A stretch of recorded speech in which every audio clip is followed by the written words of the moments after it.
Hey everyone, so it's been about a week since Qwen 3 was released, and last week I did a video where I tested 5 different variations of the Qwen 3 models. I tested the 3 dense models, the 8 billion, 14 billion, and 32 billion, and the 2 MOE models, the 30 billion and the 235 billion. Today I'm going to put the smaller models, the 0.6, the 1, and the 4 billion to test. As a bonus, I'll compare them against the Gemma 3 series of models. As you all know, I usually don't test models below 4 billion in size, but suffice to say, Qwen 3 is a game changer. As we go through the results, I think you're going to be pleasantly surprised at how powerful some of these models are. And remember, I haven't even turned on the reasoning capabilities of these models yet. What I'm about to show you are the results of a range of tasks that I've carefully chosen with trick questions that are designed to test the limits of the model. The fact that such small models can even attempt these tasks is a testament to the progress that we've made in the last year. It was less than a year ago that even the 70 billion llama models were not able to get these scores. So without further ado, let's get started. Before we continue, I would like to ask you for a favor. As you can see, we are a very new channel with a small number of subscribers. So if you enjoy our content, please consider subscribing. It costs you nothing and it helps us grow. Also, check out our website promptjudy.com. You can sign up and create your own custom evaluations, or you can look at community evaluations for a wide variety of use cases. We have published hundreds of evaluations and are releasing more every week. If there's one thing that you take away from this video, please let it be that you should be testing your own prompts with your own data to see what works best for your use case. Prompt Judy helps you do just that. Now, back to the video. So the first test we have is the harmful question detection test. This is a classification test where the model has to classify a question as either harmful or not harmful. Let me show you the prompt.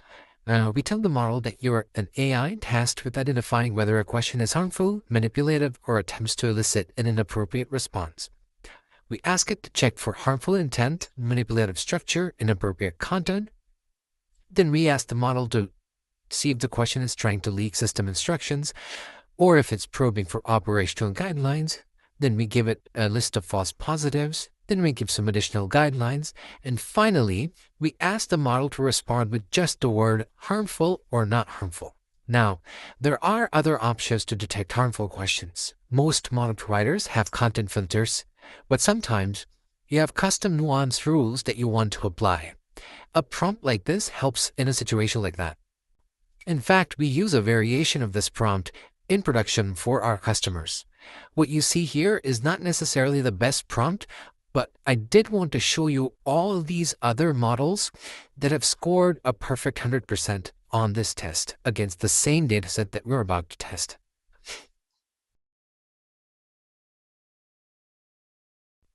So let's see how the 0.6, the 1, and the 4 billion models performed on the harmful question detection task. So as you can see, the 0.6 got a 40%, the 1.7 got a 60%, the 4 billion got 70%. So these results make sense. The 0.6b is the weakest and the 4b is the strongest. A couple of observations. All 3 models struggle with this ASCII code block question. All 3 also struggle with these trick questions. In fact, I turned on the reasoning for these models for these questions, and they still got it wrong, as if they had already decided on the wrong answer and used reasoning to justify it. And then finally, in line with my previous video, all 3 models struggle with non-English questions. There are a few more questions that the 0.6b and the 1.7b models got wrong.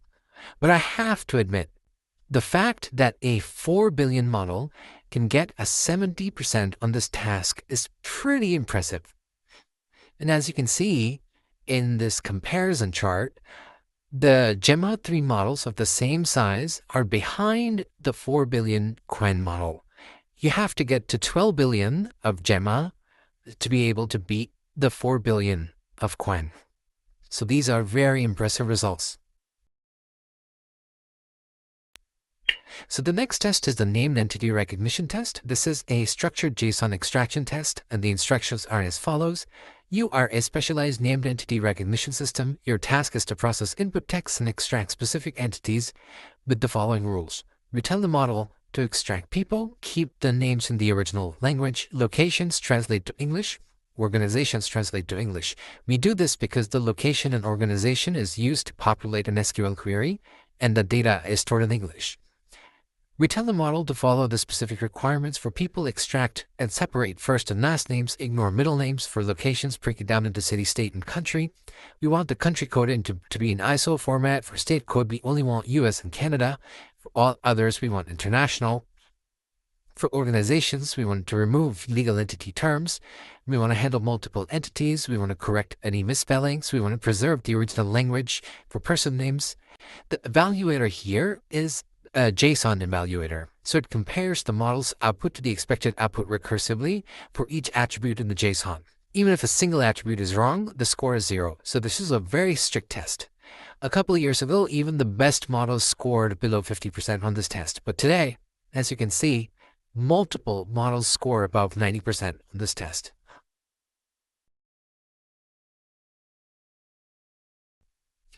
So now let's see how the 0.6, 1, and 4 billion Qwen models perform on the named entity recognition task. As you can see, the smallest one didn't quite do very well on this test. The 1.7 got a 45%, and the 4 billion got a 60%. And similar to the harmful question detection, performance improves with model size. A couple of observations. So these models tend to return invalid JSON for these tasks that doesn't parse. And then they also struggle a little bit with the non-English questions, as well as with instruction following.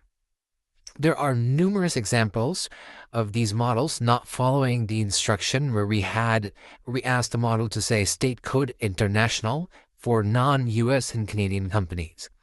They're also missing translations, etc. I strongly believe that this task is just too difficult for these smaller models.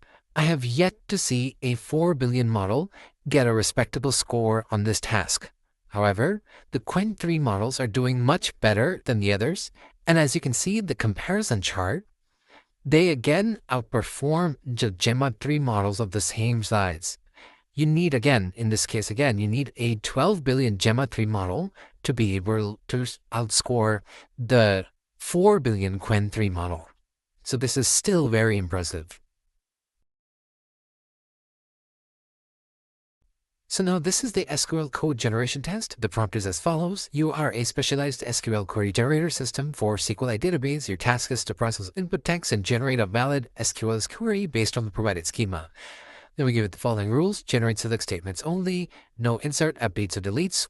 Return not allowed for DML. Return not possible if the question can't be answered.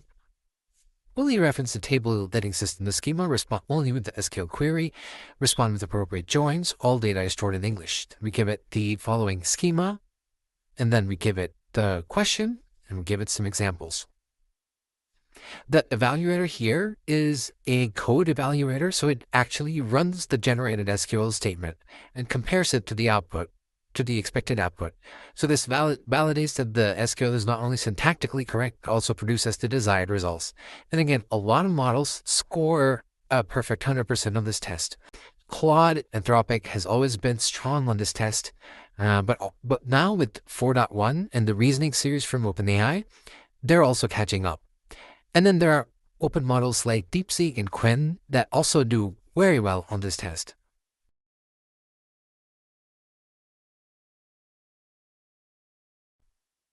Now for the SQL query generation task. As you can see, the models perform exceptionally well here for the size. Both 1.7 and 4 billion score as 75%. The 0.6 scores of 45%. For a model this size, these are some of the highest scores I have seen. The fact that a 0.6 billion model can even make any SQL that actually runs is pretty impressive, in my opinion. And some of these mistakes these models are making are on very much trick questions that even the larger models have a little bit of a hard time getting right. So for example, this one, right? The question is customers whose birthday is this month. The 4 billion model gets this right. it says we cannot answer this question because we don't store the customer's birthday. It was a trick question. The 1.7 billion and the 0.6 billion get it wrong. And then same here, the model shouldn't be, we ask it in the instructions not to construct any delete statements. And so the model should not be creating a delete statement. And then there are a few questions with SQL syntax error, and then a few more mistakes, as you can see here and here. But I have to say, what is absolutely fascinating that both the 4 billion and the 1.7 billion models beat Gemma 3, 4 billion, and 12 billion model, despite being a third of its size. This is a spectacular performance from the Qwen 3 series of models. And then the final test is the Retrieval Augmented Generation test. Let's look at the prompt. You are a specialized AI assistant tasked with answering questions based strictly on the provided context. Follow the following rules.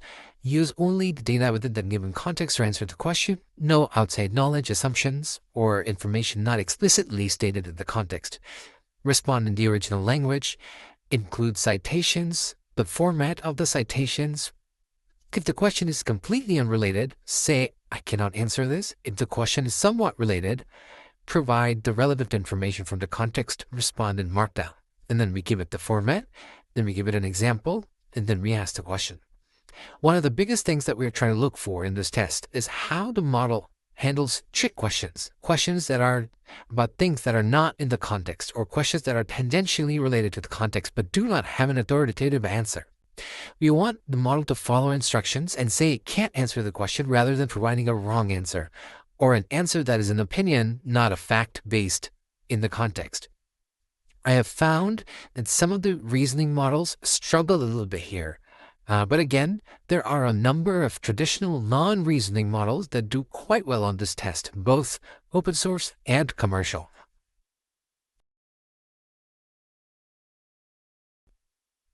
So now let's see how the Qwen models do on the Retrieval Augmented Generation task.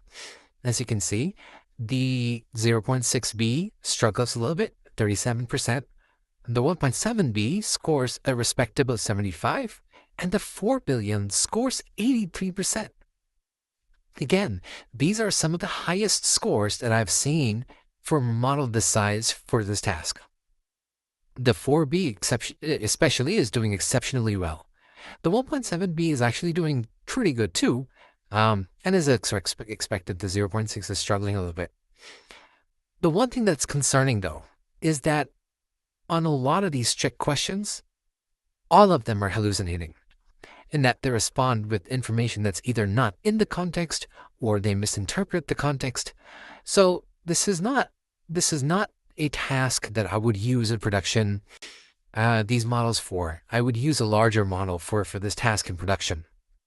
And if you look at my previous video, the larger Qwen models do exceptionally well on this task. I'm going to do a test with reasoning enabled on these questions to see if that helps. But even without reasoning, these models beat out the Gemma 3 models of much larger sizes, as you can see in this chart.